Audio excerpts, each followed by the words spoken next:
हड़प्पा सभ्यता की सबसे अनूठी जो विशिष्टता थी वो थी वहाँ की जल निकास प्रणाली। यदि हम हड़प्पा सभ्यता के नगरों का विश्लेषण करते हैं तो यह पाते हैं कि सभी शहरों में सड़कें तथा गलियां जो हैं उनको ग्रिड पद्धति में बनाया गया था तथा वह एक दूसरे को समकोण पर अर्थात 90 डिग्री एंगल पर काटती थी। नालियों को गलियों के साथ साथ बनाया गया था। नालियां जो थी उनको ढलान के साथ बनाया गया था ताकि उनके अंदर जल निकास में कोई बाधा उत्पन्न ना हो। घर के अंदर जो नालियां छोटी छोटी नालियां थी उनको मुख्य नाली के साथ जोड़ा गया था। इसके अलावा जो मुख्य नालियां थी उनको ढकने के लिए पत्थरों का इस्तेमाल भी किया जाता था। जो मुख्य नाले थे उनको गारे में जमाई गई ईंटों से बनाया गया था। मेके इसके लिए लिखते हैं कि कई स्थानों पर इनको ढकने के लिए चूना पत्थर की पट्टिकाओं का प्रयोग किया जाता था। इसके अलावा यह भी देखा गया है कि कई जगहों पर रेत के छोटे छोटे ढेर मिले हैं जो कि मलबे के ढेर थे।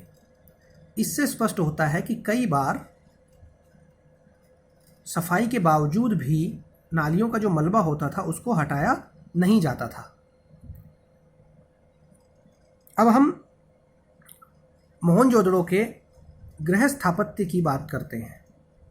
मोहनजोदड़ो में जो घर थे उनको पक्की ईंटों से बनाया गया था। इसके विपरीत लोथल में मकान जो थे वो कच्ची ईंटों से बने थे। मोहनजोदड़ो में ज़्यादातर भवन जो थे वो एक मंजिला थे। इसके अलावा कुछ मकानों में सीढ़ियाँ मिली हैं तथा 2 मंजिला भी कई मकानों के उदाहरण जो है वो हमें मिलते हैं। मोहनजोदड़ो के लोगों द्वारा अपनी प्राइवेसी एकांतता को काफ़ी महत्व दिया जाता था। इसीलिए जो ग्राउंड फ्लोर है उनकी जो दीवारें हैं उसमें खिड़कियां नहीं हैं। इसके अलावा जो मुख्य द्वार होता था वो सामने सड़क की तरफ न खुलकर पीछे की गली में खुलता था। हर घर में ईंटों के फर्श से बना एक स्नानागार होता था जिसकी नालियां दीवार के माध्यम से सड़क की नालियों से जुड़ी हुई थी। कई आवासों में कुएं भी मिले हैं जिनका प्रयोग राहगीरों द्वारा किया जाता था। विद्वानों ने का ऐसा अनुमान है कि ऐसे कुओं की संख्या जो है वो लगभग 700 थी।